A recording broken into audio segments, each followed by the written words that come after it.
एक ताज़ा उदाहरण देता हूँ। आजकल भारत में एक खराब बीमारी घुस गई है, चिकनगुनिया। लाखों लोग प्रभावित हैं। मैं 6 महीने से गांव-गांव घूम के उसका इलाज कर रहा हूँ, और आपको सुनकर ताज्जुब होगा, ज़्यादा लोगों को इलाज में मैं एक ही बात बताता हूँ, तुलसी का काढ़ा पी लो, नीम की गिलोय होती है ना, उसको भी उसमें डाल लो, थोड़ा सूंठ डाल लो, थोड़ी छोटी पीपर डाल लो, बस ये 4-5 चीज़ें, और थोड़ा गुड़ डाल लो, क्योंकि ये कड़वा इतना है कि पी नहीं पाओगे। इतने मात्र से 3 खुराक में बीमारी ठीक हो रही है। और जो एलोपैथी से कर रहे हैं ना, बोवेरॉन के 3-3 इंजेक्शन ठोक दो, डाइक्लोफेनेक दे दो, और पैरासीटामोल भी दे दो, जो तुम्हारे पास है सब दे दो। 20-20 दिन से बिस्तर में पड़े तड़प रहे हैं, 20-20 दिन से। अभी आज मैं आया भीलवाड़ा से, और आने का देरी का कारण भी यही है कि वहाँ 1 लाख लोग चिकनगुनिया से पीड़ित हैं। वहाँ डॉक्टर आते हैं, राजीव भाई जरा बताओ ना। मैंने कहा अपना इंजेक्शन खुद क्यों नहीं ठोक लेते? कहते हमें मालूम है इसके साइड इफ़ेक्ट क्या हैं, तो पेशेंट को क्यों नहीं बताते? इतने हरामखोर हो। तुम्हें मालूम है कि इसका साइड इफेक्ट क्या है? वोवेरॉन लगाएंगे तो क्या होने वाला है? मुंह में छाले हो जाएंगे, गले में छाले हो जाएंगे, अल्सर भी हो सकता है, तुम जानते हो, फिर पेशेंट को क्यों नहीं बताते? ये हरामखोरी तुम में कहाँ से आ गई? अपने को इंजेक्शन ठोकोगे नहीं, उसको ठोकते जाओ, ठोकते जाओ, तुम्हें मालूम नहीं है ठीक नहीं होगा, फिर पैरासीटामोल देते जाओ, डाइक्लोफेनेक देते जाओ, नोवलजिन के इंजेक्शन लगाते जाओ। और दुर्भाग्य से एलोपैथी ने ये सब नाम 20 साल पहले बैन कर दिए। वो कहते हैं डाइक्लोफेनेक खराब है, पैरासीटामोल तो और भी खराब है, नोवलजिन तो 1984 से बैन है यूरोप में और अमेरिका में, वही इंजेक्शन यहाँ ठोक रहे हैं लगातार लगातार। दुष्परिणाम है कि मरीज ठीक ही नहीं हो रहे। और मैं आपको मेरा अपना तजुर्बा बताता हूँ। आप में से कुछ विद्यार्थी होम्योपैथी के हैं।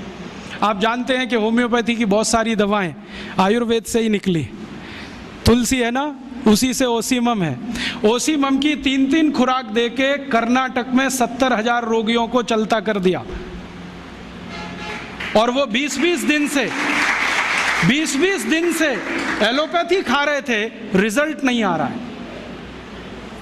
ओसीमम 200 की 3 खुराक सफिशिएंट, और आदमी 20 दिन से तड़प रहा है बिस्तर में, न नींद आ रही है, न चैन मिल रहा है, इतनी उल्टियां हो रही हैं, बुखार उतर नहीं रहा है, सब तकलीफ है।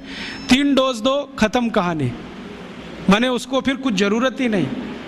और फिर आज स्थिति यह है कि कर्नाटक सरकार ने हमारे ये कैंपों के रिजल्ट देखने के बाद अपने डायरेक्टर्स और जॉइंट डायरेक्टर सबको लाइन से लगा दिया, जाओ राजीव दीक्षित के पास, सीखो उससे वो क्या दे रहा है और रिजल्ट क्यों आ रहे हैं। हमने 70,000 पेशेंट को दवा दी, 6 मरे, और उन्होंने 1,22,000 को दी, उसमें से मुश्किल से 6 बचे। ये कर्नाटक का हाल है। कर्नाटक में चिकनगुनिया इतना बुरी तरह से फैला है, कोई गांव नहीं बचा जहां चिकनगुनिया ना हो। मेरी तो स्थिति यह है कि कार्यकर्ता कम पड़ गए, डॉक्टर कम पड़ गए। अगर मेरे पास 1,000-2,000 डॉक्टर होते तो हम कर्नाटक के उन लाखों लोगों को बचा लेते जो मर गए पिछले 6 महीने। महाराष्ट्र में भी यही है। रिजल्ट मिलते हैं उन दवाओं से, तो भरोसा क्यों नहीं करें उनके ऊपर? ओसीमम तो तुलसी में से ही बनी है भाई, और तो क्या है, डाइल्यूशन फॉर्म में है, बस इतना ही तो है। और तुलसी का काढ़ा समझ लो मदर टिंचर फॉर्म है उसका, तो काढ़ा दे दो तो समझ लो मदर टिंचर दे दिया, और पोटेंसी में दिया तो डाइल्यूट करके दिया। और आप जानते हैं कि ये आयुर्वेद का ही सिद्धांत है कि औषधि की मात्रा जितनी कम रखो असर उतना ही अधिक है। होम्योपैथी तो इसी पे काम करती है। तो अपने विज्ञान में दम तो है, अपनी विद्या में दम तो है, बस इसका प्रचार करने की बात है। प्रचार कौन करेगा? आप करेंगे। और इसका सबसे सरल तरीका है walk walk walk and talk talk talk. सबसे सरल तरीका। अगर आप इसका अपनी विद्याओं का प्रचार करना चाहते हैं, सरकार तो करेगी नहीं, क्योंकि वो एलोपैथी के चंगुल में फंसी है। हमारी सरकार के 2 मंत्रियों का तो मेरा तजुर्बा है पिछले 6 साल में। जब जब मैं उनके पास गया स्वास्थ्य मंत्री को मिलने के लिए, वो कहते राजीव भाई ये सब हमको समझता है, कर कुछ नहीं सकते, क्योंकि ऐसा जकड़ के रख लिया है। तो मैंने कहा इसमें आग तो लगा सकते हो, आग ही लगा दो हनुमान जी की तरह से, रावण की लंका एक बार जल जाए। कम से कम कहानी तो ख़त्म हो जाए। तो कहते हैं उतनी हिम्मत अभी तक नहीं आई है, आ जाएगी तो वो भी लगा देंगे। तो उनमें तो आने से रही, क्योंकि वो तो फंसे हैं अपने स्वार्थ में। आप इसको तैयारी करो, एक ना एक दिन ये विदेश से आई हुई चिकित्सा पद्धति के तंत्र को ऐसे ही उखाड़ के फेंकना है जैसे ईस्ट इंडिया कंपनी को उखाड़ के फेंका था हमने तो। क्योंकि ये जो विदेशी चिकित्सा पद्धति है इसमें कोई दम नहीं। मेरी आजकल दोस्ती हुई है अमेरिका के एक डॉक्टर से, उसका नाम है डीन ऑर्निश। मैं कभी मेल करता हूँ, वो कभी मुझे मेल करता है। थोड़े दिन पहले उसने कहा कि आपकी एक बात से मैं सहमत हूँ कि एलोपैथी में कोई दवा नहीं है, कोई औषधि नहीं है, जो भी है जहर है, आप ले लो। फिर आपकी ताकत कितनी है जहर पचाने की, ये इस पे निर्भर करेगा कि आप ठीक होते हैं या मरते हैं। वो कहता हमारे पास कोई औषधि नहीं है, जहर ही जहर है, आप चाहो तो ले लो।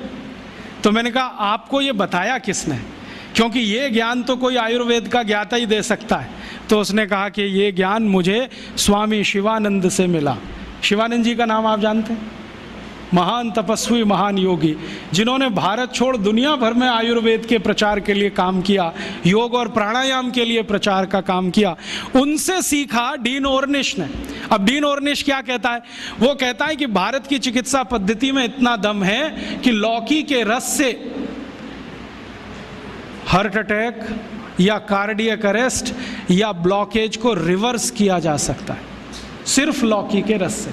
और वो क्या करता है, अमेरिका कनाडा में शिविर लेता है, 500-500 रोगियों को बुलाता है, स्त्री और पुरुष सबको, और एक ही बात बताता है, लौकी का रस पियो। अब लौकी तो होती नहीं वहाँ, क्योंकि लौकी जो है ना ठंडे देश में हो नहीं सकती, तो लौकी यहाँ से जाती है। एक बार मैंने उसको ईमेल करके पूछा, भाई आप लौकी कहाँ से मंगाते हैं? तो उसने कहा भारत से। भारत में कहाँ से? उसने कहा हैदराबाद के पास कोई गांव है, वहाँ के कुछ किसानों से मैंने कॉन्ट्रैक्ट साइन किया है, वो रोज़ लौकी बनाते हैं, माने उगाते हैं। फिर हैदराबाद एयरपोर्ट से सवेरे की पहली फ्लाइट उड़ती है 3:30 बजे, उसमें लौकियाँ भर के जाती हैं।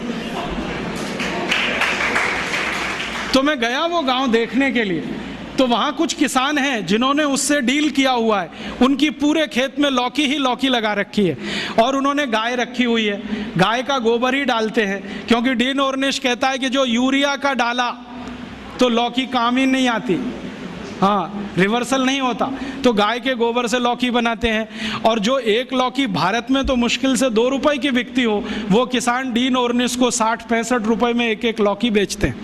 डीन ऑर्निश कहता है मुझे घाटा नहीं है, क्योंकि ये मैं $50 में बेचता हूँ। $50 माने 50 गुणा 45, एक लौकी बेचता है। और करोड़ों करोड़ों अमरीकी और कनेडियन और यूरोप वासी उसकी लौकी का रस पी पी के ठीक हो रहे हैं। आते हैं, थोड़ा योग सिखा देता है, वो 1-2 चीज़ें जानता है, ज़्यादा उसको नहीं आती, अनुलोम विलोम सिखाता है वो, क्योंकि शिवानंद जी ने उसको कुछ सिखाया होगा। थोड़ा अनुलोम विलोम सिखाता है, थोड़ा भस्त्रिका करा देता है, लौकी का रस पिलवाता है, और उसको ठीक कर रहा है। अब उसने किताब लिख मारी, देखो कैसे बेईमान लोग हैं, किताब लिख मारी और दुनिया में अथॉरिटी हो गया। डीन ऑर्निश लौकी पर अथॉरिटी हो गया, सारी दुनिया मानती है कि ये लौकी का विशेषज्ञ है। लेकिन दुनिया जानती नहीं है कि विशेषज्ञ तो स्वामी शिवानंद थे, जो उसको फोकट में ये सिखा गए, अब उसने इसको धंधा बना दिया। और ये डीन ऑर्निश अकेला नहीं है, यूरोप और अमेरिका में अब बहुत डॉक्टर ऐसे हैं जो ये कहते हैं बैक टू द नेचर, हमारे पास दवा नहीं है, हमारे पास औषधि नहीं है, जो है तो प्रकृति में है, पेड़ पौधों में है, जड़ी बूटियों में है, वो वहाँ लौट रहे हैं और आने वाला समय उन्हीं का है। जर्मनी की सरकार एक यूनिवर्सिटी बनाने जा रही है $100 अरब के खर्चे से, जो सिर्फ आयुर्वेद पे ही काम करे। अमेरिका की सरकार अरबों डॉलर इन्वेस्ट कर रही है, क्योंकि अमेरिका की सरकार जानती है 20 साल के बाद यही चलने वाला है, तो धड़ाधड़ पेटेंट ले रहे हैं, हल्दी पे ले लो, इस पे ले लो, इस पे ले लो, और हम अभी भी गहरी नींद में सो रहे हैं। अगर दम नहीं होता हल्दी में, तो अमेरिकी सरकार ने 33 पेटेंट कैसे ले लिए? दम नहीं होता काली मिर्च में, तो वहाँ 22 पेटेंट हैं काली मिर्च पर। और सबसे लेटेस्ट पेटेंट पता है काली मिर्च का क्या है? कि इसको चूसो तो खांसी ठीक हो जाती है। अमेरिका ने इस पे पेटेंट किया हुआ है कि काली मिर्च को चूसने मात्र से खांसी ठीक हो जाती है।